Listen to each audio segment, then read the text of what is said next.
તો ચાલો મિત્રો આપણે ગુણોત્તર અને પ્રમાણનું એક ઉદાહરણ જોઈએ। સૌપ્રથમ રકમ વાંચીએ। શું કહે છે? જો 2:3:5 સંખ્યાઓ પ્રમાણમાં છે, તેમનો સરવાળો 250 હોય તો સૌથી નાની સંખ્યા કઈ? તો જો મિત્રો અહીંયા આપણે સૌપ્રથમ શું કરીશું, અહીંયા સરવાળો છે એટલે 2x + 3x + 5x કરીશું, બરાબર।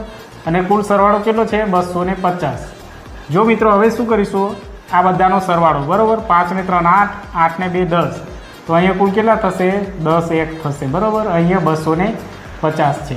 જો મિત્રો x ને અલગ કરીશું તો 250 છેદમાં આ 10 અહીંયા આવી જશે। જો આ 0 નીકળશે તો રહેશે કેટલા મિત્રો? 25। તો જો મિત્રો આ x નું મૂલ્ય કેટલું છે? અહીંયા 25 છે, બરાબર।